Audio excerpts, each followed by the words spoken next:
안녕하세요.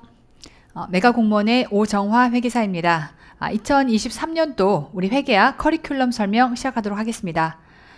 들어가기 앞서서 우리 공무원 시장은요, 22년도 시험을 계기로 대지각 변동을 겪었습니다.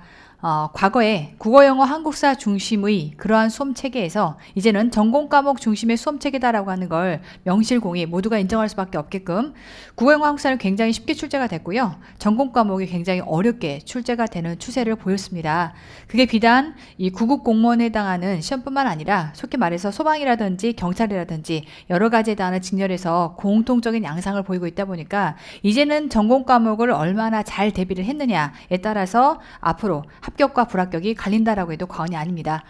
뭐 다 알겠고 회계학이라고 하는 과목 이게 중요한 건 알겠고 이걸 어떻게든 좋은 점수를 맞아야겠다라고 하는 건 알겠는데 이 어렵다라고 하는 정말 이 마의 회계학 앞으로 어떻게 정복해 갈 수 있겠느냐라고 하는 것들을 이제 한번 시작을 해보려고 합니다. 들어가기 앞서서 저를 따라다니는 세 가지의 수식어가 있습니다. 일단 첫 번째는 교재 판매 1위라고 하는 거, 그리고 두 번째는 이 회계학 시장에서의 점유력이 1위다.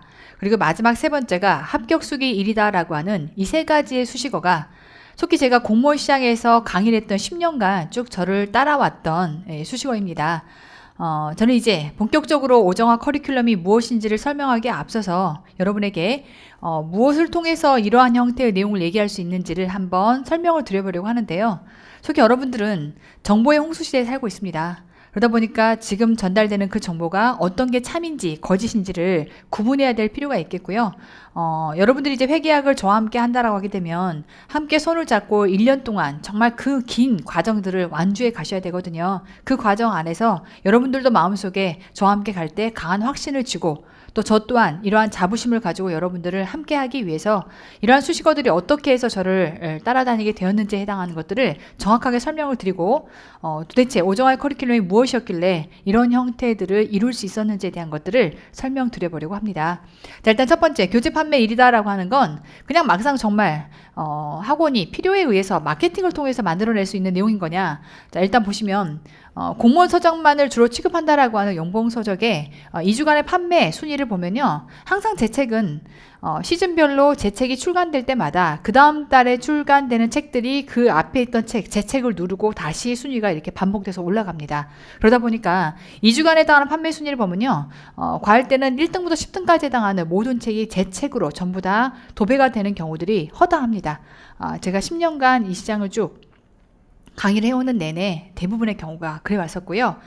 이게 단순히 공무원 서적만을 취급하는 그런 서점에서만 나오는 내용들인 거냐라고 하게 되면 알라딘이고요. 알라딘에서도 지금 1등부터 시작해서 순위를 쭉 지금 넣어놓은 내용들인 건데 이 안에 전부 다 지금 1등부터 여기 들어가 있는 6등까지 8등까지 해당하는 내용들이 전부 다 제 책으로 들어가 있습니다. 그런가 하면 예스24 예스24는요 약간 분류 방식이 조금 특이해서 사실은 여기 안에 들어가 있는 중간에 해당하는 책은 제 책은 아닌 건 맞아요. 요거는 전산 회계 해당하는 이 학습서가 이쪽에 같이 섞여져 들어가 있다 보니까 한 권 빼고 나머지는 1등부터 지금 들어가 있는 모든 내용들이 제 책이 이렇게 순위가 들어가 있다는 걸 확인할 수 있습니다. 자, 일단 명실공히 모든 교재 판매에서 항상 제 책이 제 책을 누르고 이를 다툴 정도로 교재 판매 1위다라고 하는 건 이런 형태로 각 서점들을 조금만 여러분들이 검색해 보시면 정확하게 알 수 있는 내용들인 거고요. 속히 이제 점유력이 1위다라고 하는 이 부분 이걸 어떻게 해서 여러분들에게 설명을 드릴까라고 하는 걸 좀 고민을 했었어요. 자, 그런데 속히 회계학이라고 하는 이 어려운 과목은 기본 이론 강의를 듣지 않고는 독학이 불가능한 과목입니다. 한때 내가 회계를 잘했기 때문에 라고 하는 정도로는 공무원 회계를 완벽하게 수할 수가 없다 보니까 대부분이 재시생이 아니고서야 초시생이라고 하면 기본적으로는 기본 강의를 학습하고 같이 시작할 수밖에 없어요. 그러다 보니까 이제 기본서다라고 하는 이 부분이 굉장히 중요하게 작용을 하고요. 속히 말해서 초시생이다라고 하게 되면 무조건 이 기본서를 먼저 학습을 하고 다음 단계를 들어갈 수밖에 없습니다. 근데 이제 보통 우리가 이러한 기본서를 판매할 때는요. 이 서점반에 모든 서점이 그런 건 아니지만 예스24는 특히나 그래요. 판매 지수다라고 하는 게 이렇게 붙어 들어가거든요. 속히 이제 점유력이다라고 하게 되면 출시생들이 막 회계라고 하는 과목을 시작해서 이 강의를 들을 때 기본 강의를 누구 걸 들었느냐, 누구 걸 가지고 처음 시작했느냐. 어차피 기본 강의를 처음 시작하면 뒤로 쭉 해서 나머지 강의들을 따라 연결할 수밖에 없다 보니까 누굴 시작했느냐라고 하는 것을 가지고 일단 가장 기본적으로는 점유력이라고 하는 것을 논합니다. 자, 그럼 이제 기본서만 가지고 각 쉽게 말하면 회계학을 하시는 분들의 기본서만 가지고 제가 이렇게 판매 지수를 그나마 유의미하다라고 하는 의미가 있다라고 하는 기본서들만 한번 모아봤고요. 이 안에서 각 서점별로 판매가 되고 있는 이런 판매 지수들을 한번 제가 따와봤습니다. 자, 이걸 가지고 한번 순위를 이렇게 한번 계산해봤더니 전체 판매 지수를 기준으로 해서 지금 현재 22년도 오정화 재무회계의 판매에 해당하는 지수를 가지고 점유력을 분석해보면 속히 64% 정도의 점유력이 계산돼서 나옵니다. 근데 여기서 한 가지 더 여러분들이 판단해 주실 게 22년도 기본서를 가지고 이러한 점유력이 나왔는데 저는 사실 22년도 강의를 위해서 21년도에 학원을 한번 이적을 했습니다. 그러다 보니까 21년도에 해당하는 속히 강의들이 이전 학원에 계속 업로드가 되어 있었고요. 그래서 이제 업로드가 되고 있는 강의를 여전히 듣는 수험생들이 상당했습니다. 속히 이제 그 이전 학원에 새로 유입돼서 들어온 초시생들 중에는요, 여전히 제가 이제 일타 강사로서 쭉 쉽게 말하면 이름이 있다 보니까 22년 오정화 강의를 지금 이적한 학원 가서 들을 거냐, 아니면 이전 학원에서 21년 오정화 강의를 들을 거냐라고 하는 게 굉장히 이제 쉽게 말하면 이슈가 있었고요. 그러다 보니까 이전 학원에서 가만 놓고 봤더니 22년 판에 해당하는 다른 회계 강사의 강의보다 여전히 21년도에 오정화 강의를 듣는 수강생들이 너무나 많은 관계로 정말 이례 없이 기존의 모든 강사들이 이적을 하더라도 여전히 강의를 업로드해서 듣게끔 해주는 게 원칙임에도 불구하고 제 강의만 중간에 내려버리는 형태로 더 이상 판매하지 않고 선택할 수 없는 사안으로 내려버리는 그러한 형태의 이슈가 있었습니다.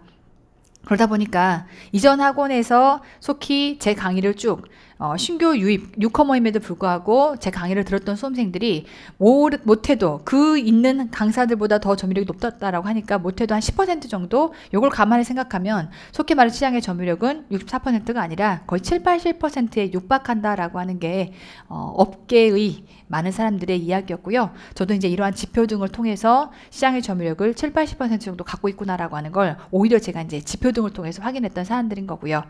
그래서 시장의 점유력 1위다라고 하는 건 명실공히 이러한 내용들을 확인할 수 있고요. 저는 이런 생각이 듭니다. 이렇게 점유력을 한 과목 안에서 7, 80% 가까운 점유력을 가질 수 있는 과목은 전무후무합니다. 이건 여러분들이 조금만 확인해 보셔도 금방 알 수 있는 내용들인 거고요. 이게 과연 마케팅으로 이루어질 수 있는 점유력이냐? 불가능합니다. 마케팅으로 이루어질 수 있는 정도라면 사실은 회계학이라고 하는 과목은요, 전체 시장에 해당하는 수요자가 10,000명, 20,000명? 이 정도밖에 안 되는 정말 작은 시장이에요. 다른 일반 행정직에 해당하는 과목들에 비하면. 그러다 보니까 회사 입장에서 마케팅으로 그런 형태의 점유력을 한 강사한테 밀어줄 수 있다라고 하게 되면 엄청나게 숫자가 많은 형태의 과목에다가 그런 마케팅에 공력을 쏟아붓겠죠. 그런데 정말 시장도 굉장히 작은, 수요자가 작은 이러한 회계 시장에다가 그런 정도의 마케팅을 몰아넣어서 이런 점유력을 만들어낸다? 물리적으로 불가능하고요. 그런가 하면 그게 만약에 가능했다면 다른 과목에서도 점유력이 이 정도 해당하는 내용들이 나와야 되는데 유일하게 유독 회계학에서만 이런 점유력이 나온다라고 하는 건 이건 절대로 학원이 밀어줘서 만들어질 수 있는 마케팅이 아니라는 겁니다. 어찌됐건 수년간 제가 10년간 이 공무원 시장에서 엎드려서 회계학을 강의하면서 여러분들이 저에게 주시는 신뢰와 그 다음에 여러분들과 함께 만들어낸 여러 가지의 성적들, 이러한 내용들을 통해서 만들어진 점유력이라고 저는 자신 있게 말씀드릴 수 있을 것 같고요. 뭐 아무리 많은 수험생들이 듣는다 하더라도 결국은 학생들을 합격시키는 게 제일 중요하지 않겠느냐? 맞습니다. 그래서 결국 제가 얼마나 많은 학생들을 합격을 시켜왔느냐라고 하는 게 결국 강사 입장에서는 하나의 성적표라고 볼 수 있는데요. 뭐 이거는 제가 입증할 수 있는 내용은 아니지만 연수원에 들어간 많은 합격생들이 저한테 입모아서 주시는 내용들이 연수원에 가서 회계학을 공부했던 학생들끼리 이제 같이 스터디를 하거나 학습을 하다 보면 정말 10 중에 8, 9은 제 강의나 교재를 통해서 합격했다라고 하는 내용들을 많이들 얘기를 해주십니다. 근데 그러한 것들에 해당하는 어떻게 보면 정확한 쉽게 말하면 증명으로 제 카페에 들어가 보면 합격 수기들이 모여 있습니다. 그래서 보시면 저 매년 또 해당하는 합격 수기들을 여러분들이 이렇게 올려주시는데요. 제가 21년도 것만 한번 이렇게 걷어와서 봤어요. 그래서 21년도 것만 가지고 봐도 이렇게 많은 합격 수기들이 들어와 있고요.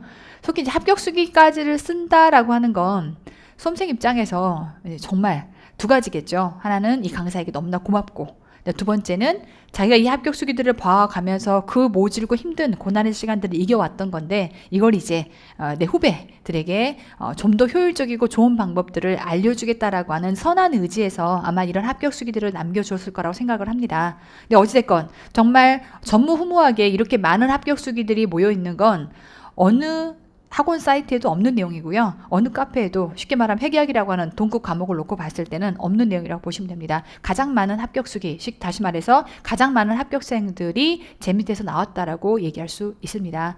그래서 저에게 따라다니는 그 세 가지에 해당하는 수식어는 마케팅이라든지 혹은 어떤 학원의 상술 목적으로 만들어진 수식어가 아니라 제가 10년간 정말 축적돼 왔던 많은 노력과 쉽게 말하면 학생들과 함께 동고동락했던 그 시간들의 결과물들이라고 자신 있게 말씀드릴 수 있을 것 같고요.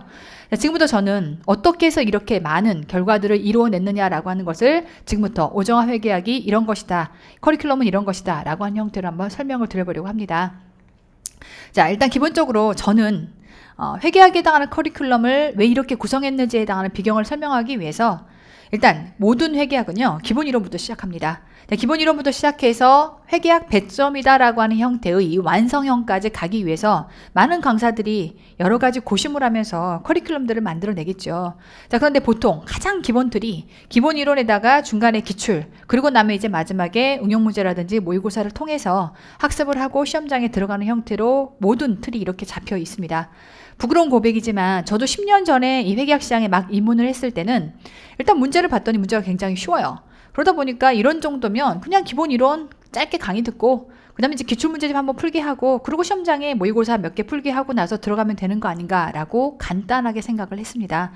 그래서 이제 그렇게 진행을 하다 보니 정말 수많은 학생들이 결국은 그 커리큘럼이 딱 적합해서 맞아떨어지는 해도 있었지만 그렇지 않은 경우들도 많았기 때문에 오히려 그렇지 않은 경우들이 훨씬 더 많았거든요. 그러다 보니까 이제 수많은 학생들이 공부를 하는 중에 고통스러운 시간을 가지면서 저에게 상담을 받고 또 시험을 보고 나서 떨어진 분들이 시험지를 가지고 와서 저한테 상담을 받고 이렇게 많은 상담의 시간들을 거쳐왔었고요. 제가 속히 공무원 시장에서 노력했던 두 가지가 하나는 강의와 커리큘럼에 해당하는 노력이었다면 다른 하나는 정말 수많은 시간들을 사용해서 여러분들과 함께 많은 상담들을 직접 해왔습니다.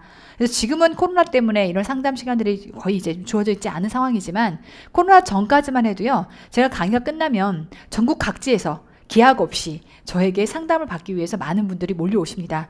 저는 단 한 번도 제가 지금 공무원 수험을 10년간 진행해오는 이 중에 한 번도 저를 찾아왔던 수험생들에게 나는 시간이 없기 때문에 오늘 상담을 불가능하다라고 거절을 한 적이 단 한 번도 없었고요. 매번 정말 강의가 끝나고 나면 1시간, 2시간씩 여러분들과 함께 같이 상담을 끝내고 그러고 집으로 돌아가는 대부분의 시간들을 그렇게 보내왔었고요.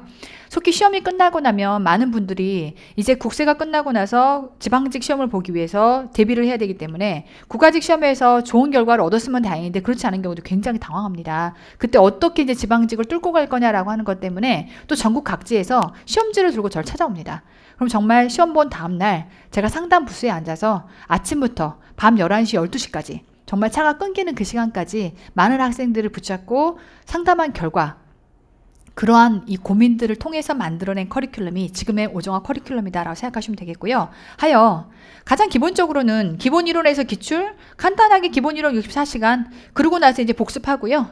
그러고 나면 다시 기출 단계에서 짧게 중요한 기출들만 풀고 복습하고 그리고 나서 다시 응용문풀이나 모의고사 몇 회 풀어보고 시험장에 들어가면 되겠다. 저도 부끄럽게는 처음에 이런 시스템을 생각을 했던 겁니다. 그런데 이제 이렇게 하게 되면 어떤 문제가 있느냐? 자, 64시간 강의하고 끝나고 그 다음에 뭐 50시간, 32시간, 전체 150시간 강의하고 끝나면 강사 입장에서는 편해요. 그렇잖아요. 난 강의 다 했으니까 나머지는 알아서 복습하세요. 던져드리면 되죠. 그런데 이제 문제는 집에 돌아가서 복습하는 이 시간이 문제인 거예요. 물론 저는 분명히 이렇게 생각합니다.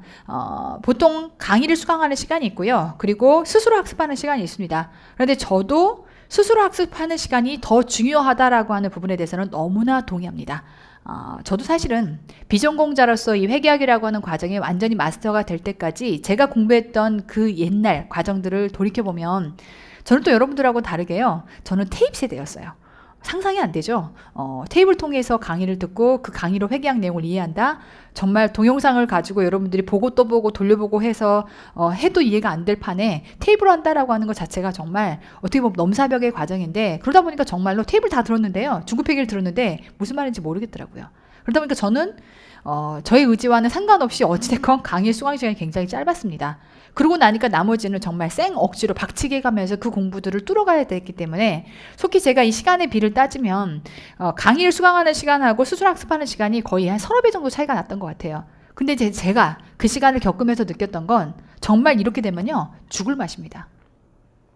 무슨 말인지 하나도 못 알아먹겠는데 그걸 혼자 독학으로 머리를 깨쳐가면서 이해간다라고 하는 게 저는 일단 그렇게 머리가 좋은 스타일이 아니고요. 하나하나를 전부 다 정말 눈물로 곱씹어 가면서 학습을 했다라고 해도 과언이 아닐 정도로 굉장히 괴로운 시간을 보냈습니다.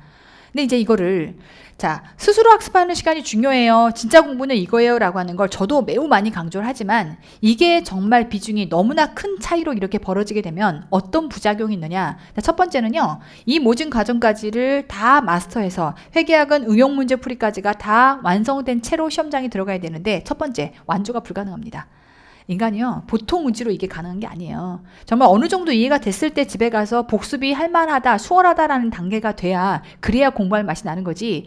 정말 강의를 조금 듣고 나머지는 혼자서 스스로 생으로 이해를 해가야 된다? 정말 죽을 맛입니다. 이건 제가 경험해 봤기 때문에, 그리고 수많은 학생들이 제가 맨 처음에 깔았던 강의가 이렇게 간단한 강의였어 가지고 그것 때문에 찾아와서 눈물 짓는 학생들이 너무나 많았었기 때문에 저는 단언컨대 이렇게 간단하게만 강의가 끝나버리면 나머지는 너보고 학습하세요 라고 주어져 버리면 이 경우는 완주가 불가능한 경우들이 대부분이다라고 하는 걸 수많은 사례값들을 통해서 경험을 해왔습니다. 그 다음 두 번째는 뭐냐면 회계학이라는 내용이 어렵다는 건 누구나 다 아실 거예요. 그러다 보니까 이 안에는 여러분이 완벽하게 마스터가 되기 위해서는 정말 단계 차근차근 학습을 밟아가셔야 되는데 그게 안 된 채로 시간이 계속 째깍째깍 흘러가면 여러분들 마음이 급해져요. 그러다 보니까 결국 문제를 외우는 단계에 이릅니다. 하여 혼자 스스로 학습하는 시간이 많아지면 왜 이러한 문제를 이렇게 풀어야 되는지에 대한 원리를 깨치기보다는, 왜 원리를 깨치는 게 너무 어렵다 보니까 깨치기보다는 그냥 그 문제의 해답 자체를 통째로 외우는 결과가 생겨서 결국 공부를 안 한 건 아닌데 정말 이렇게 눈물 지어가며 많은 시간을 공부를 했는데 뭐가 부족하다? 응용력이 절대로 생길 리가 없어요. 그러다 보니까 정말 나는 정말 쌤 시키는 대로 하루 10시간씩 열심히 공부를 했는데도 불구하고 응용 문제는 한 문제도 못 풀어요 라고 해서 호소하고 찾아오시는 분들이 있더라고요. 그래서 나중에 돌이켜보면 어떤 단계를 빼먹었는지가 이제는 마치 점쟁이처럼 그러한 것들을 가늠해 볼 수 있을 만큼, 그 다음에 지금 어디까지 학습했어요 라고 하는 내용만 가지고도 어느 정도 점수를 낼지를 가늠해 볼 수 있을 정도까지가 됐다라고 해도 과언이 아닙니다. 하여 저는 이러한 문제점들을 극복하기 위해서 정말 네 스스로 가랑지 찢어지게 이만큼 해당하는 거를 알아서 극복해 가면서 복습 시간을 통해서 확보해 가라 라고 얘기할 거냐.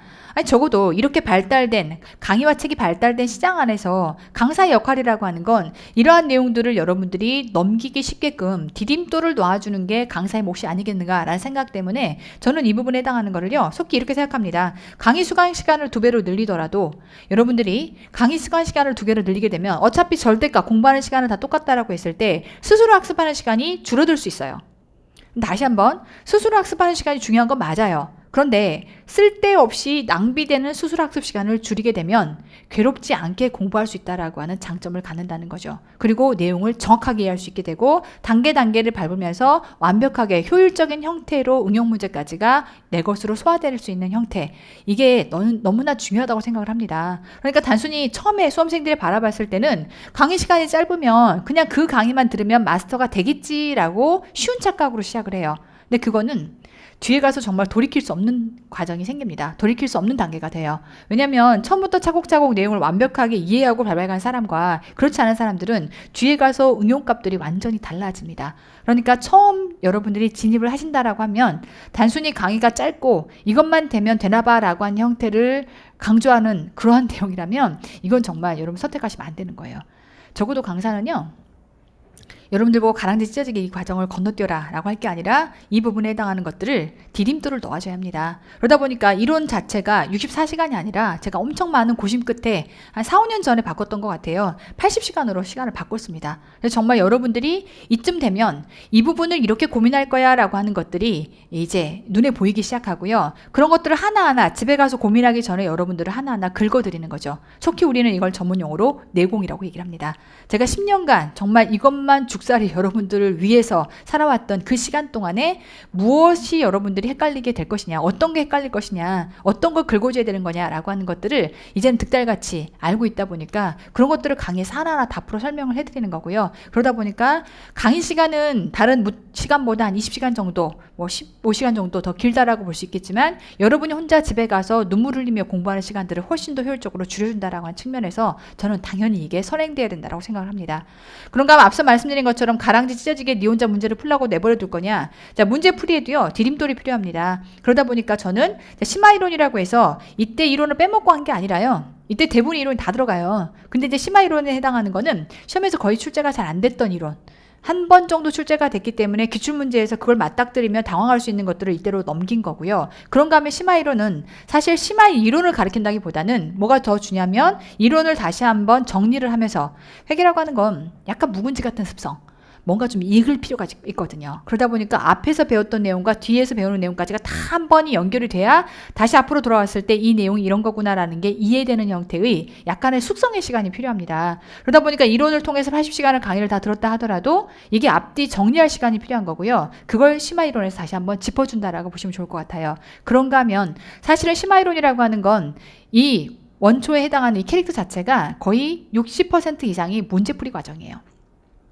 우리 공무원 수험은 철저하게 객관식 문제풀이를 위한 수험 과정입니다. 그러다 보니까 이 심화 과정 안에서도요, 안에 있는 문제풀이를 할 수 있게끔 쉽게 말하면 문제풀이의 브릿지 과정이다라고 해서 문제풀이가 주력해서 들어가 있는 형태의 과정이라 보시면 되겠고요.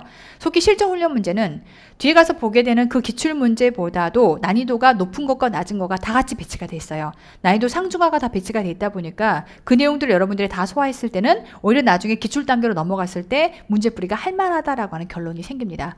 근데 그렇지 않고 이 단계를 생략하고 지나가면요, 정말 가랑지 찢어지는 형태로 기출 갔더니 한 문제도 풀 수 없어요라는 형태로 겁을 덜럭 집어먹는 결과가 생긴다는 거죠. 반드시 이 심화이론 단계를 거쳐가야 문제풀이에 해당하는 브릿지를 여러분들이 이 안에 중간에 겪었던 거기 때문에 디딤돌을 디뎠던 거기 때문에 한결 수월하게 그 다음 단계를 지나갈 수 있다라고 하는 걸 의미하는 거고요. 그 다음에 이제 기출에서 응용 문풀도요, 이것도 마찬가지예요. 기출 문제 생각보다 쉽습니다. 왜냐면 우리의 수험은 60점 정도를 맞아야 되는 시험이 아니라 100점 만점이 거의 돼야 되는 시험이에요. 그러다 보니까 시험에서 변별력을 일으키는 문제들은 속히 말해서 4-5문제 정도입니다. 그럼 기출문제에 다 모여있는 문제들 중에서 속히 어렵다라고 하는 거는 20-30% 정도만 어려운 거고요. 나머지 것들은 그냥 응당, 누구나 쉽게 말하면 공부했다라고 하면 풀 수 있는 정도의 문제들이 구성되어 있다 보니까 속히 어려운 문제에 해당하는 급들을 한 20-30%밖에 구성이 안 되는 게 기출문제거든요. 근데 그때 갑자기 응용문제, 어렵다라고 느낄 수 있는 응용문제를 한꺼번에 풀어봐라. 이것도 넘사벽이에요.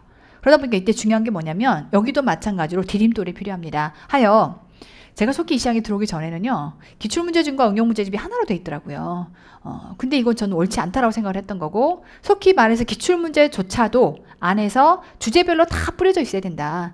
그래야 이 문제는 어떻게 접근하고 이 문제는 어떻게 접근할지에 대한 카테고리 분류가 되어 있어야 어떤 응용 문제를 맞닥뜨렸을 때 이걸 어떻게 적용할지에 해당하는 로직들이 분류가 된다. 이게 제 판단이었고요. 하여 제가 이 해당하는 응용 문풀 단계에서 기출의 주제별로 전부 다 응용 문제를 다 쪼갭니다. 그래서 모든 문제들이요, 기출과 응용이 링크가 됐다고 생각하시면 돼요.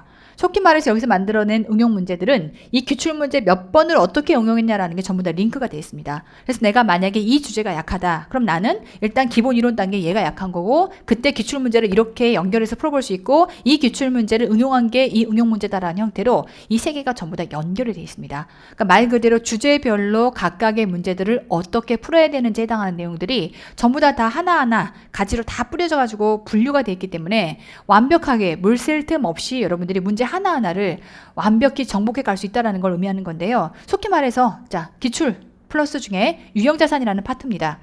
뭐 자세히 보실지 모르겠지만 이 안에 보시면요, 주제가 21개로 쪼개져 있습니다. 그래서 이 안에 내용들이요, 각각에 해당하는 주제별로, 자, 주제 11번 원가 모형과 관련해서 감가상 방법의 비교, 그런가 하면 주제 12번 원가 모형과 관련해서 감가상각한 자산의 자본적 지출, 주제 13번 원가 모형과 관련해서 자본과 관련된 처분과 관련된 내용들, 이렇게 각각 주제가 다 분류가 돼 있어요.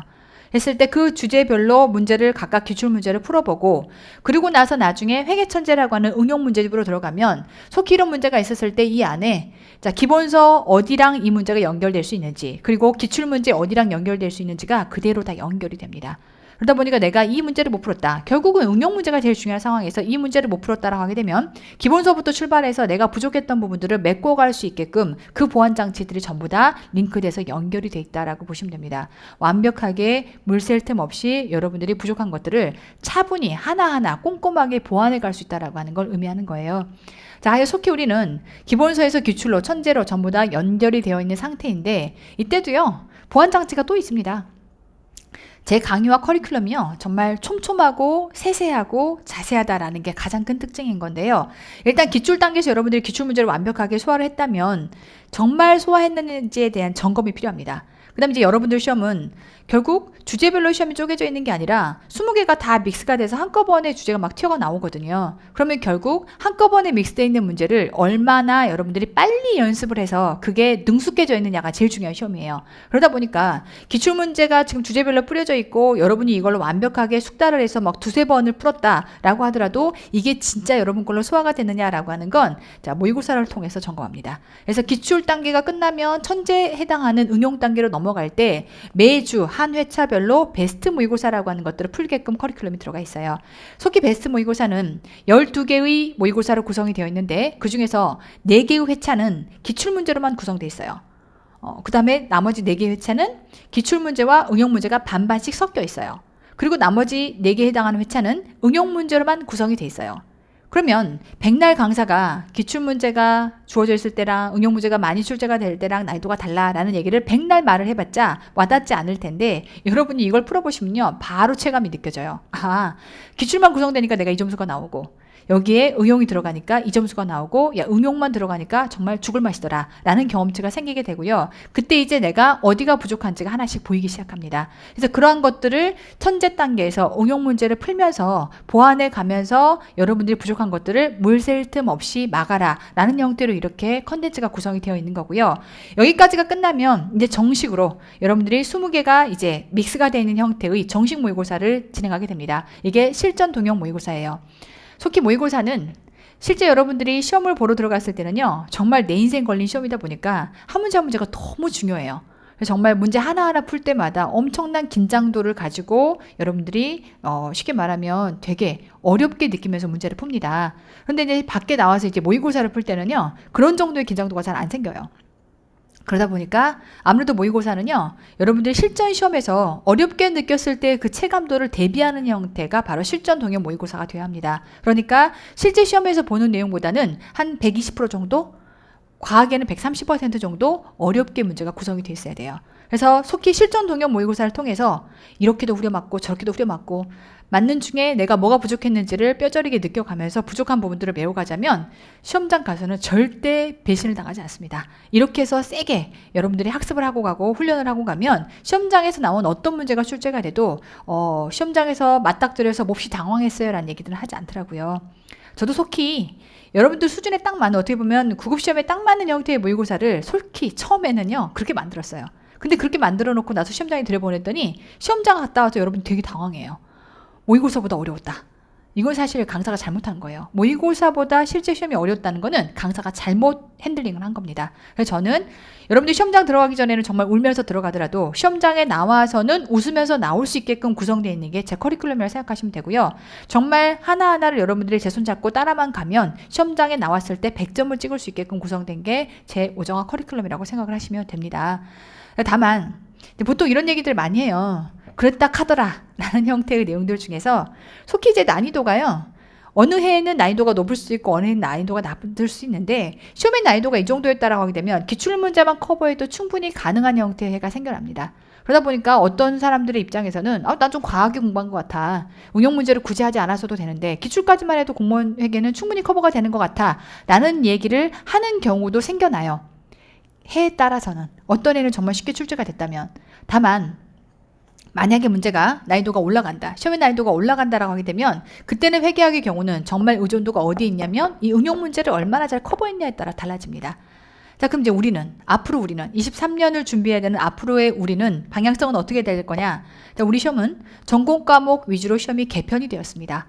그러다 보니까 모두가 다 예측컨대 앞으로 모든 시험의 변별력은 전공 과목에서 낼 것이다. 그럼 이 변별력이다라고 하는 게 사람을 정말 미치게 만드는 건데요. 출제형 입장에서는 변별력이다라고 생각하지만 그 변별력이 우리 수험생 입장에서는 난이도로 그대로 반영돼서 나오거든요. 변별력을 높이기 위해서 뭔가 어려운 문제를 집어넣는 순간 수험생 입장에서는 그 한두 문제가 시험에서 멘탈을 좌우하다 보니까 굉장히 어렵게, 체감도가 어렵게 느껴지게 되고 그러한 영향력이 그대로 점수에 반영되는 형태로 나오는 게 일반적입니다. 그렇다면 적어도 어떻게 문제가 출제가 돼도 내가 무너지지 않게끔 대비하는 게 저는 현명하다라고 보고요. 앞으로 시험은 어려워질 겁니다. 그러면 이 어려울 수 있는 응용 문제를 얼마나 탄탄하게 대비했느냐에 따라서 앞으로 합격 불합격은 달라집니다. 근데 앞으로 이렇게 응용 문제를 여러분이 정확하게 풀어낼 수 있으려면 이 단계가 너무나 중요한 거예요. 기본 이론 단계를 정말 60시간의 날림 강의로 들을 거냐, 아니면 하나하나 나올 수 있는 모든 변수들을 예측해 가면서 꼼꼼하게 들을 거냐, 그리고 문제풀이 단계를 하나하나 스스로 문제를 풀어갈 수 있는 형태의 기초 체력을 기르고 문제풀이로 들어갈 거냐, 그게 아니라 정말 바로 닥치고 문제를 풀겠다는 형태로 들어가서 뒤에 가서 응용 문제가 없는 형태로, 응용력이 없는 형태로 승부를 볼 거냐, 이거 정말 확연한 차이가 생길 겁니다. 이 모든 게 여러분들의 선택에서 어떻게 보면 좌우가 된다라고 볼 수 있겠고요. 저는 응당, 응용력을 완벽하게 여러분들이 내 것에 해당하는 응용력으로 갖추고 들어갈 만큼의 이러한 과정들이 필요하다고 생각합니다. 속히 이제 우리가 공무원에 해당하는 커리큘럼을 전체를 논하기 위해서는요, 공무원 회계학이 가지고 있는 특징을 정확하게 이해하시는 게 중요합니다. 공무원 회계학은 첫 번째, 계산기 사용이 불가능합니다. 어떤 회계학 시험에도 일반적으로는 계산기 사용을 불가하게 하는 시험이 거의 없거든요. 근데 희한하게 공무원 시험은 계산기 사용이 불가능해요. 그러다 보니까 시험을 보는 시험장 안에서의 시간의 압박감이 상당합니다.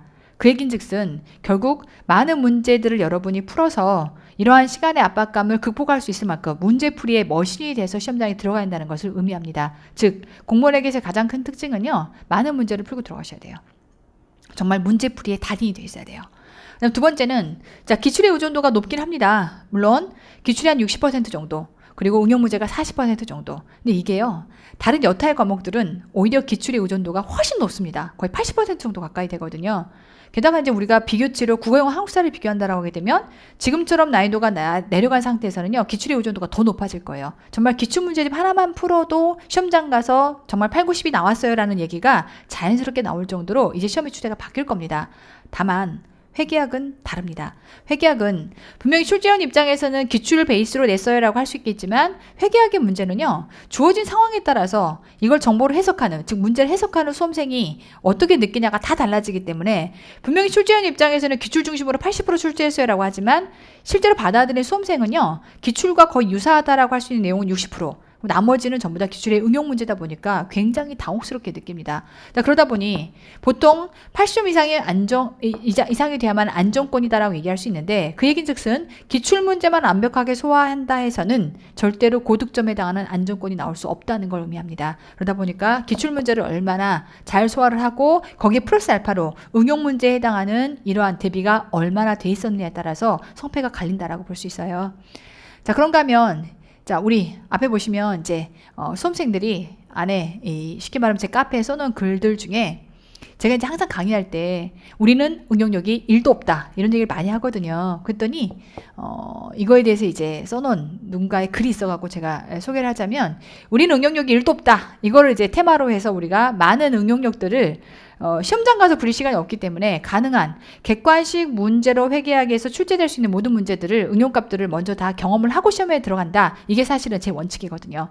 그래서 이제 그거를 들었던 수험생이 약간 무시하는 말이라고 생각했습니다. 기본 강의 심화만 끝내고 기출 들어도 아예 못 풀겠는 문제는 거의 없었거든요. 그럴 수 있어요. 왜냐하면 기본하고 심화까지를 하고 나면 이미 심화에서 문제풀이에 대한 브릿지 과정까지를 진행하는 중에 애지간한 문제를 다 풀었거든요. 오히려 기출 문제보다 어려운 문제를 심화해서 다 풀게 됩니다. 그러다 보니까 기출 들어가면 굉장히 문제가 쉬워져요. 오히려. 그래서 기출만 들어가도 못 풀겠던 문제는 없더라, 이게 맞아요. 그런데 막상 시험장 들어가니 얘기가 달라지더라고요. 시험장에서 문제를 보고 고민 조금 하는 순간 시간 싸움에 져버린다는 것을 이번에 느꼈습니다. 아까 우리 공무원 회계학의 특징이 계산기를 사용할 수 없다 보니까 시간의 압박감이 상당합니다. 이 친구가 그걸 딱 정통으로 느낀 거고요. 응용력이 있다 하더라도 발휘할 시간이 없는 시험이다 하여 최대한 다양한 문제를 풀어보고 유형을 외워서 시험장에 들어가야 기계처럼 시간 안에 문제를 풀 수 있는 시험이다라고 하는 이런 정확한 쉽게 말하면 경험치를 카페에 누가 올려주셨더라고요. 이게 지금 제가 만든 커리큘럼의 베이스입니다. 물론 이게 이제 최근에 나온 내용이긴 하지만 저는 이걸 수년간 많은 여러분들과 상담을 하면서 이게 이거겠구나, 왜 실패하는지에 대한 원인들을 분석해 보다 보니까 이런 부분들 때문이겠구나 라는 것들을 베이스로 해서 심화 과정이 탄생한 것이고 회계처제가 탄생한 것이고 모의고사 3종 세트가 탄생을 한 겁니다. 그래서 어찌됐건 이런 고민들을 바탕으로 해서 여러분들이 완벽하게 응용력을 갖춘 기계가 돼서 시험장에 들어가게끔 만들어 드리는 게 오정화 회계학이라고 생각하시면 됩니다. 이제 또 한 가지 사지선다형 문제인데요. 보통 옳은 것을 골라라와 옳지 않은 것을 골라라 중에서 우리 시험에서 둘 중에 뭘 물어보는 게 더 어렵게 느껴질까요? 그쵸? 안에 보시면 옳은 것을 골라라. 얘가 훨씬 어려워요. 옳은 것을 고르라고 하면 세 개가 틀린 거고요. 하나가 옳은 거기 때문에 세 개가 다 비틀려 있거든요. 그래서 이것들을 하나하나가 뭐가 틀렸는지를 확인해야 되기 때문에 어렵게 느껴지고, 그 다음에 이제 옳지 않은 것을 고르라고 하면 세 개가 옳은 거라서 훨씬 쉽게 느껴지는데요. 우리 공무원 회계학은 압도적으로 옳지 않은 것을 고르라는 문제가 많습니다. 그러다 보니까 이제 말문제에 해당하는 내용들은 얼마나 이 말문제에 해당하는 이 문장들을 많이 여러분들이 다져서 봤느냐에 따라서 세 개가 익숙한 문장이고 아닌 게 하나, 이걸 오답으로 찾아내기가 쉬운 거고요. 그런가 하면 이제 또 한 가지 특징이, 옳지 않은 것을 고르라고 하면 보통 회계학은, 아직 회계학을 공부해보지 않으신 분들은 이 말이 약간 뜬구름 잡는 얘기 같겠지만, 기업에 어떤 거래 사건이 발생하면 이거를 시간대별로, 시간차별로 이렇게 회계 처리를 하게 돼 있거든요. 그럼 사지선다형의 지문을 실을 때 출제원 입장에서는요, 이렇게 순차적으로 지문을 실어요. 그러다 보니까 대부분이 그렇게 시간대별로 회계 처리가 들어가야 되는 이러한 내용에서는 마지막 후단값들이 오답인 경우들이 대부분 많아요. 옳지 않은 것을 고르라고 할 때는. 그러니까 등등. 지금 제가 뭔 얘기를 말씀을 드리고 싶은 거냐면, 이러한 회계학의 객관식 문제 안에는 문제를 꼭 풀어서 답을 찾는 게 아니라 말 그대로 문제가 가지고 있는 답을 어디에 배치할 수밖에 없다라고 하는 일정 부분의 특성이 좀 있습니다. 이러한 특성들은 제가 10년간 여러분들과 함께 회계학 시험을, 정말 여러분들의 인생을 걸고 보는 회계학 시험을 함께 등에 지고 같이 전쟁을 치렀던, 쉽게 말하면 장군으로서 어떻게 문제를 풀어야 되는 거구나라고 하는 형태의 노하우들이 있고요. 그 노하우들을 문제풀이 과정에서 여러분들과 함께 공유를 합니다. 그러다 보니까 회계학은, 객관식 회계학은, 특히나 공무원 회계학은 시간의 압박감을 어떻게 극복할 거냐, 많은 문제를 통해서 극복할 수밖에 없고요. 응용력이 굉장히 중요한데, 이 응용력이라고 하는 것들이 단계 여러분들이 진행해 가야만 나중에 응용력이 착장되는 상황이 생길 거고요. 그런가 하면 문제를 다 푸는 게 아니라 분명히 그 안에서 답을 골라내는 형태의 비법들이 있습니다. 이러한 특징 등을 정확하게 여러분들이 이해하고, 이런 것들이 완벽하게 녹아져 있는 형태의 커리큘럼과 강의들을 같이 학습을 해야 실패 없는 형태의 성공을 맛볼 수 있다라고 하는 겁니다.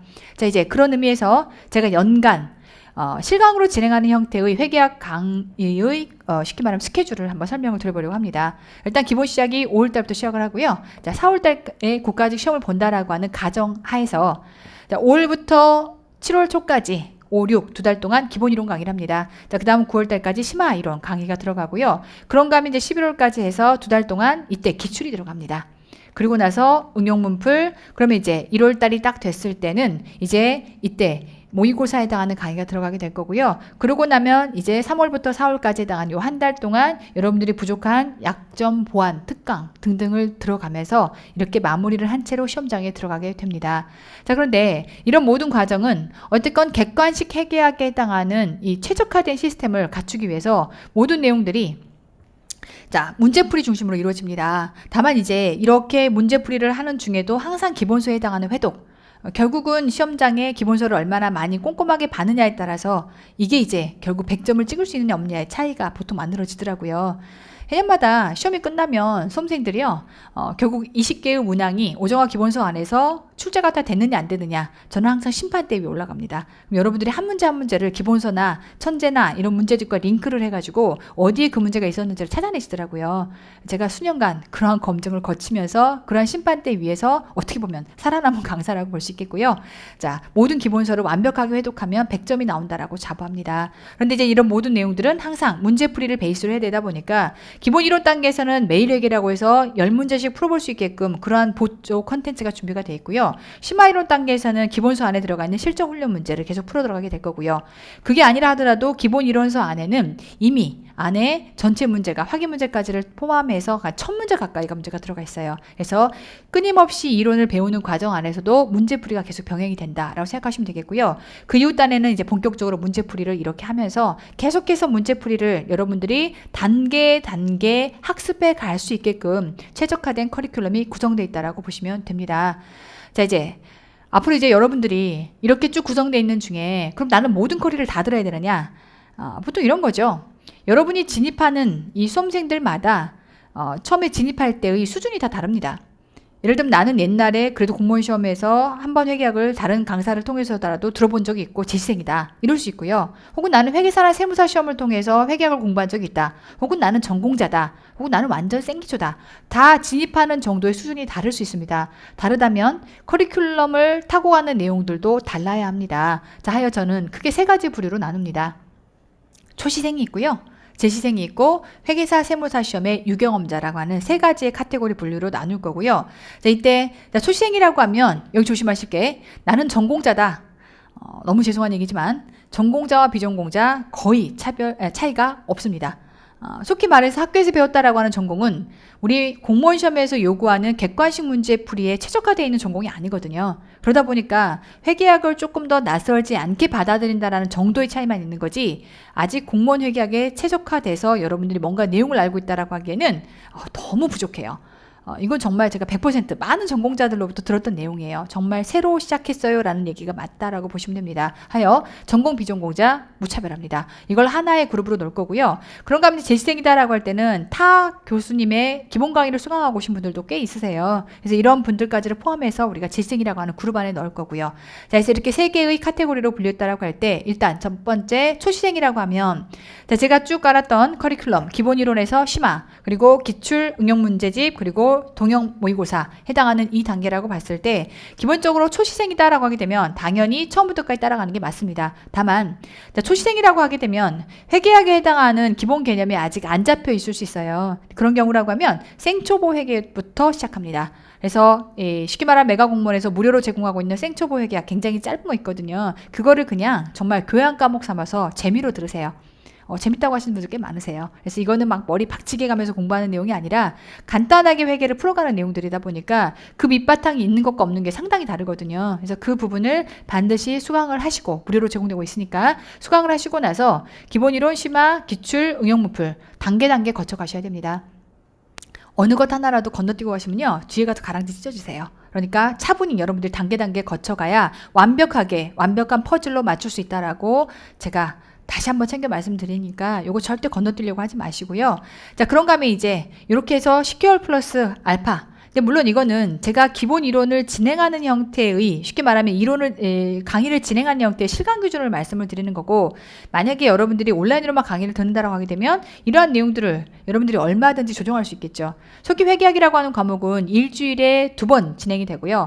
한 회차당 4시간씩이 진행이 되는 거니까 제가 강의로 업로드하는 거는 8시간이 업로드가 되는 겁니다. 한 주당. 근데 이걸 여러분들이 나는 일주일에 4일을 공부한다라고 하게 되면 2달 과정이 한 달이 될 수 있겠죠. 그래서 얼마든지 여러분들이 스케줄링을 하실 때 이런 것들을 탄력성 있게 조절할 수 있다라고 생각을 하고요. 자, 그런가 하면 두 번째, 재시생이다. 이것도 냉정해져야 돼요. 내가 재시생이라고 해서 모든 내용을 알고 있는 건 아니거든요. 이때는 여러분이 보셨던 시험이 초시 때 보셨던 시험이 60점 미만이냐 아니냐를 갖고 나누셔야 돼요. 그래서 60점 미만이다. 그리고 80점 미만이다 라는 형태로 만약에 60점 미만이다 라고 하게 되면 이 경우는 속히 말해서 60점 미만이면 아직 이론에 해당하는 내용이 완벽하게 다져져 있지 않은 상황일 겁니다. 그러니까 기본 이론을 들었다 하더라도 심화 이론을 통해서 전부 다 완벽하게 다시 한 바퀴 돌리시는 게 맞아요. 심화 이론부터 들어오시는 게 좋을 것 같고요. 그런데 제가 80점 미만이다 라고 하게 되면 이 경우는 그래도 어느 정도 이론에 대한 베이스는 있는데 문제풀이 베이스가 안 돼 있는 거예요. 이런 경우라고 하면 기출 단계부터 여러분이 끌고 들어오시는 게 효율적일 거다라고 생각이 됩니다. 자, 그런가 이제 마지막 회시, 세시, 유경험자 이분들 조심하셔야 돼요. 회계사 세무사 시험에서 배웠던 그 많은 내용들이 훨씬 공무원 시험보다 어렵긴 해요. 이미 강의를 들었기 때문에 내가 기본 이론을 굳이 들을 필요가 있겠느냐라고 생각할 수 있겠지만 이것도 냉정하게 점수를 60점 미만과 이상으로 가릅니다. 이때 60점 미만이다 라고 하게 되면 보통 회계사 시험에서는 아주 초고득점자들이 별로 없어요. 보통 합격 평균이 60점대거든요. 그 다음에 특히 다른 과목에서 조금 점수가 보충이 돼서 그렇지 회계사법은 보통 점수가 낮아요. 그래서 60점대다 라고 하게 되면 회계학 점수가 60점대다 라고 하게 되면 속히 어느 정도는 공부했던 거지만 그보다 낮다면 아직 공부가 부족한 거예요. 이건 냉정하게 만약에 60점 미만이다 그러면 전체 기본 이론을 듣는 게 조금 부담스럽다면 그때는 심화 이론부터 따라 들으시는 게 효율적이라고 생각이 들고요. 그 이상이다 라고 하게 되면 그때는 그래도 공무원 기출은 우리가 속히 회계사나 세무사에 다뤘던 그런 기출문제하고는 다르기 때문에 공무원 기출은 강의는 아니더라도 컨텐츠는 반드시 보고 들어가셔야 합니다. 기출문제는 반드시 여러분이 풀어보셔야 돼요. 그래서 이렇게 접근하는 게 효율적이겠다. 그래서 모든 강의를 무조건 모두에게 다 들어라라고 하는 게 아니라 적어도 여러분들의 처음 진입하는 수준에 따라서 이렇게 눈높이를 달리해서 각각 내용들이 나누어져 있는 거니까 본인들에게 맞는 커리를 선택하시면 좋을 것 같고요. 자, 교재와 관련해서는 기본 교재의 출간 원칙은 강의가 진행이 되는 쉽게 말하면 그 주에 강의가 진행이 될 때 바로 교재도 같이 출간이 되는 것을 원칙으로 삼습니다. 자, 기본 이론과 관련해서 심화 이론까지는요, 오정화 재무회계 기본서를 갖고 진행을 합니다. 그런데 이제 기본서를 진행하는 데 있어서 보조 교재로 재무회계 플러스라고 하는 게 있어요.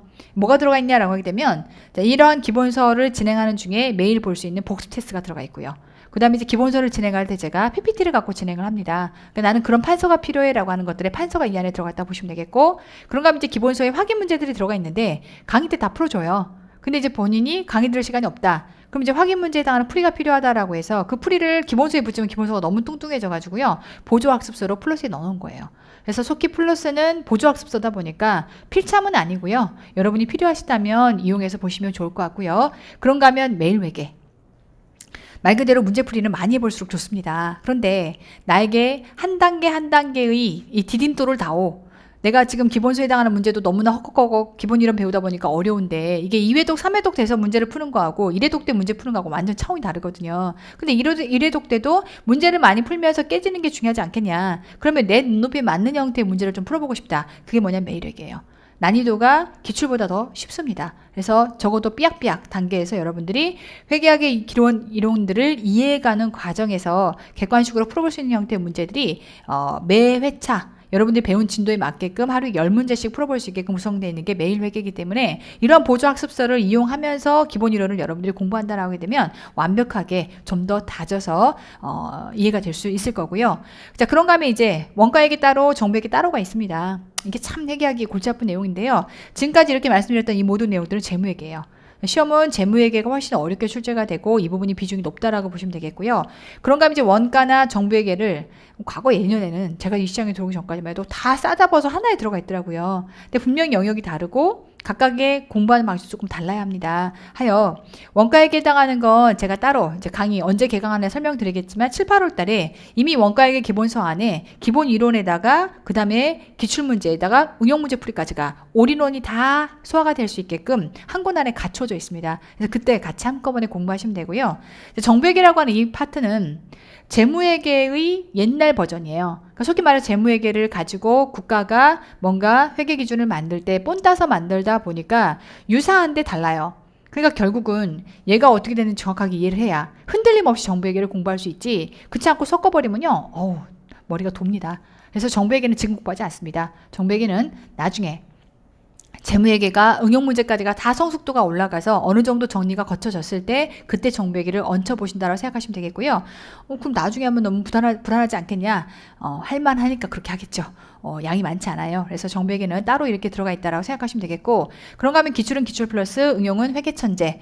자, 회계천재와 더불어 보통 공무원 시험에서 말문제가 20개 중에서 한 6, 7개가 출제가 됩니다. 근데 말문제는 회계학은요, 옳지 않은 것을 고르라고 하고 딱 봐도 기준서 문장이기 때문에 바로바로 답을 찾을 수 있는 형태로 나와요. 그러니까 이 말문제를 얼마나 많이 맞추느냐에 따라서 고득점과 아닌 것이 갈립니다. 그래서 그러다 보니까 수험생들이 말문제만 좀 대비하고 싶어라는 니즈가 있었던 거고요. 그걸 통해서 제가 만들어드린 게 말문제를 완벽하게 정복한다라는 형태로 서술형 문제의 전과, 썰문제 전과라고 해서 썰전이 만들어져 있습니다. 저의 시그니처가 크게 2개거든요. 회계천재라고 하는 속히 객관식 문제를 만들 수 있는 회계학의 모든 응용 문제 유형이 다 들어가 있다. 그리고 말문제가 완벽하게 대비가 된다라는 형태의 2권, 요게 어떻게 보면 저를 이 자리에 있게 한 시그니처라고 볼 수 있는데요. 여기까지가 완벽하게 착장이 되면 속히 말해서 회계학 어떤 식으로 문제가 출제가 돼도 여러분은 끄떡없이 살아남을 수 있습니다. 자, 그런가 하면 이제 모의고사에 해당하는 경우 아까 얘기했던 것처럼 베스트 모의고사는 우리가 기출 플러스가 끝나고 나면 이때 회계천재라는 강의가 진행될 때 이 베스트 모의고사가 같이 진행이 됩니다. 그때 여러분들이 기출을 가지고 공부했다라고 하는 게 얼마나 잘 소화가 됐는지를 점검하는 형태의 모의고사. 모의고사는요, 빨리 많이 풀어볼수록 좋아요. 그래서 이렇게 베스트 모의고사라는 게 구성이 되어 있고, 사실 저는 실전 동형 모의고사가 제일 중요하다고 생각해요. 다 끝나고 나면 이제 20개씩 모여서 짬뽕된 형태의 모의고사를 통해 실전에 해당하는 감각을 기르는 겁니다. 그래서 실전 동형 모의고사가 있고요.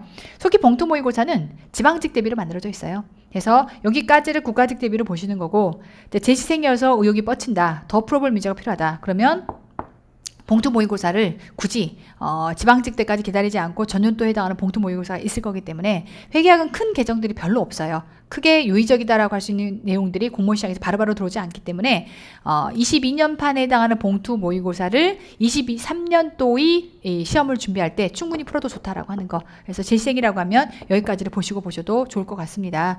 자, 해서 이렇게 교재들이 출간이 될 텐데, 자, 강의는 어떻게 진행되느냐? 5, 6월 달에 기본 강의가 진행될 거고요. 재무회계 기본 강의입니다. 그런가 하면 이제 7월 달에 재무회계에 해당하는 심화 이론과 그다음 원가회계, 원가는 올인원으로 한꺼번에 다 진행됩니다. 그래서 이론과 문제풀이 그리고 해당하는 것이 다 정리가 되게끔 이렇게 진행이 될 거고요. 자, 그런가 하면 이제 9월 달에 기출 플러스가 진행이 됩니다. 그래서 기출 문제풀이가 들어갈 거고요. 11월 달에 회계천재에 해당하는 응용 문제와 아까 얘기했던 것처럼 베스트 모의고사 같이 진행이 됩니다. 자, 그런가 하면 이제 12월로 넘어가기 전에 우리가 모의고사로 정식으로 들어가기 전에 정부회계에 해당하는 특강이 진행이 되고요. 이러한 정부회계에 해당하는 기본 이론, 그 다음에 그 안에 기출에다가 응용 문제까지는 특강을 통해서 전부 다 소화를 시킵니다. 자, 그런가 하면 이때 1월 달에 그렇게 특강이 끝나고 나면 이제 약점 보완이라고 해서 썰전이라고 하는 강의가 추가로 들어갈 거기 때문에 23년판 썰전은 1월에 나옵니다. 근데 여러분들이 만약에 나는 응용 문제를 좀 빨리 보완하고 싶어 라는 형태의 재시생이라면 마찬가지로 회계학은 큰 개정사항이 유의미한 개정사항이 없다 보니까 22년판 썰전을 가지고 여러분들이 기출문제 풀 때부터 같이 보셔도 돼요. 제가 예전에는 기출문제 할 때나 혹은 회계천재 할 때 썰전을 같이 했었던 건데 지금은 뭐 제가 세법이랑 같이 진행을 하다 보니까 결국은 이 썰전이라고 하는 강의를 1월 달에 진행을 하고 있거든요. 근데 회계학은 큰 유의미한 개정이 있는 게 아니기 때문에 22년판 썰전을 보셔도 무방하다라고 하는 거 해서 같이 공부하시면 가장 효율적일 것 같고요. 자, 그런가 하면 이제 실전 동영 모의고사를 1월 달에 진행을 하게 되고요. 1, 2월에 실전 동영 모의고사 그리고 봉투 모의고사는 지방직 대비로 4월과 5월에 이렇게 진행이 됩니다. 그래서 이러한 전체적인 자세한 커리큘럼에 해당하는 내용들은 또 제 카페에 들어가면 순서도라고 해서 다 들어가 있어요. 이때 뭐가 필요하고 이때 뭐가 필요하고 여러분이 이때 뭘 판단할 수 있게끔 어떤 과정을 들어야 되는지를 판단할 수 있게끔 카페에 또 내용들이 다 들어가 있기 때문에 그러한 내용들의 도움을 받으시면 좋을 것 같고요. 이제 수험생들 많이들 이렇게 묻습니다. 9급용과 7급용이 따로 있느냐? 자, 이제 보시면 전체 과정 안에서 우리 7급과 9급의 차이는요. 일단 쉽게는 20문제가 출제가 되고 25개가 출제가 됩니다. 자, 이때 25개 출제된다라고 할 때 원가, 재무, 정부회계가 다 골고루 나오는데 재무가 22년도에 이제 쉽게 말해 21년도에 시험이 이렇게 25문항으로 바뀌어도 처음으로 출제가 됐어요. 그때 재무회계에 해당하는 게 20개. 그다음 원가에 해당하는 게 3문제, 정부회계가 2문제에서 토탈 이렇게 25개가 출제가 됐었거든요. 자, 그러다 보니까 이제 7급용이다라고 하게 되면 기본적으로 다루는 형태의 범위가 21년 시험 전까지만 해도 9급, 7급이 똑같았어요. 그다음에 난이도도 거의 비슷했었고 근데 이제 21년도에 25문항으로 바뀌면서 대격변이 납니다. 하여 이때는 7급용을 위해서는 우리 기본 이렇게 9급용으로 공부해왔던 모든 커리를 그대로 따라간 상태에서 7급만을 위한 쉽게 말하면 특수주제가 따로 강의가 들어갑니다. 그래서 7급 파이널 강의다라고 해서 특수주제에 해당하는 강의가 들어갈 것이고 그리고 7급용이라 하더라도요. 실전 동영이랑 봉투 모의고사가 문제가 다 다르거든요. 그래서 여러분들이 많은 문제들을 7급생들은 경험을 하고 들어가셔야 돼요. 워낙 어려운 문제들이 많이 나오다 보니까. 그럼 이때 이렇게 20개로 구성되어 있는 형태의 봉투 모의고사도 여러분들이 같이 보시고요. 여기다가 7급용으로 따로 만든 모의고 25문항으로 구성된 모고가 8회분이 파이널 모의고사 안에 들어가 있습니다. 그래서 파이널 과정 안에서 이 두 개 특수 주제와 그 다음 7급용 모고까지가 같이 진행이 되기 때문에 기본적으로 7급용은 9급용에 해당하는 모든 커리큘럼에다가 확장팩이라고 생각하시면 돼요. 그래서 9급에 해당하는 모든 커리큘럼을 따라가고 마지막에 7급에 해당하는 파이널을 확장으로 붙여가지고서 마무리를 짓는다라고 이해하시면 좋겠습니다. 네, 이제 마지막 과정으로 반드시 이것만큼은 지켜주세요 라고 하는 부분들을 강조드리려고 합니다. 첫 번째, 모든 강의를 다 들으라고 하는 게 아닙니다.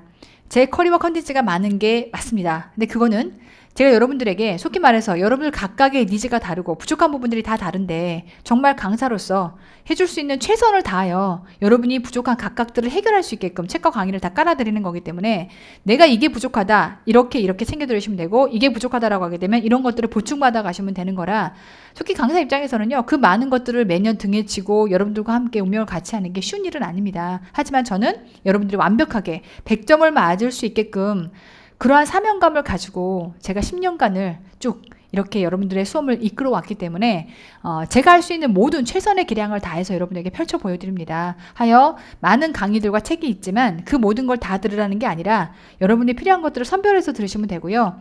아까 제가 말씀드렸던 것처럼 본인의 스스로의 학습 시간이 중요한 게 분명히 맞습니다. 하지만 비효율적인 학습 시간을 줄이기 위해서 기본 커리 과정을 제가 탄탄하게 가지고 가고 있는 거라서 그 안에서 여러분들이 최선을 다해 선별하셔가지고 들으시면 좋을 것 같고요. 다만 교재는 지가 만들고 그렇게 말하는 거 참 무색하긴 하지만 너무나 좋습니다.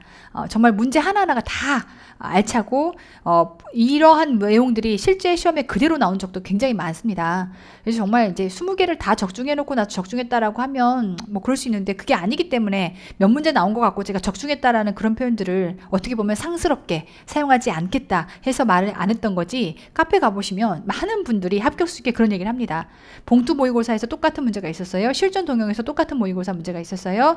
혹은 천재에서 같은 문제가 있었어요 라는 얘기들을 굉장히 많이 하시거든요. 문제 하나하나가 너무나 좋기 때문에 여러분들이 반드시 가능한 모든 교재의 문제들을 맛보셨으면 좋겠습니다. 또한 우리 철저히 객관식 문제풀이에 기반한 시험입니다. 가능한 문제풀이를 빨리 보셔야 돼요. 그래서 이론 강의를 많이 듣기보다는 이론은 한 번 이해할 때 정확하게 이해하십시오. 절대 배속 돌리지 마시고요. 느껴보셔서 아시겠지만 저는 제 말 자체가 배속입니다. 그러니까 배속 돌리지 마시고 처음 이해하실 때 정확하게 한 번 이해하시고 나면 강의를 여러 번 들여다보는 것보다는 문제를 풀면서 자꾸 깨져가면서 경험을 하시는 게 중요할 것 같습니다. 문제풀이 빨리 시작하시고요. 보통 우리 회계학이라고 하는 영역이 이과냐 문과냐 많이들 물어보시거든요. 회계학은 문과 영역입니다. 저도 사실은 영문학과 전공과 문과생이고요. 그래서 보통 나는 수학하고 담 쌓고 살았어요. 회계학 너무 겁나요 라고 하시겠지만 보통 사칙연산 더하기 빼기 곱하기 나누기 정도를 회계학에서는 요구합니다. 그러다 보니까 나는 계산 능력이 좀 부족한데 라고 하더라도 이건 정말 제가 자부할 수 있는 게 하다 보면 늘어요. 하다 보면 늡니다. 근데 제가 굉장히 계산 능력이 발달돼 있다가도 제가 계산기를 쓰다 보면 계산 능력이 줄더라고요. 그러니까 이거는 노력하면 늘고요. 노력 안 하면 줄어요. 그러니까 지금 현재 값에서 여러분들이 계산 능력이 좀 부족하다 하더라도 많은 문제를 풀다 보면 계산 능력이 분명히 늘어날 거기 때문에 그 정직한 실력의 상승에 해당하는 이 업사이드를 믿으십시오. 그래서 당장 계산 능력이 조금 부족하다 하더라도 절대 마음 조급해하지 말고 그만큼 한 땀 한 땀 걱정할 시간에 한 문제라도 더 챙겨서 푸시면 됩니다. 그럼 분명히 계산 능력은 발달합니다. 그래서 이 세 가지에 해당하는 것들을 꼭 챙겨서 여러분에게 말씀을 드리고 싶고요.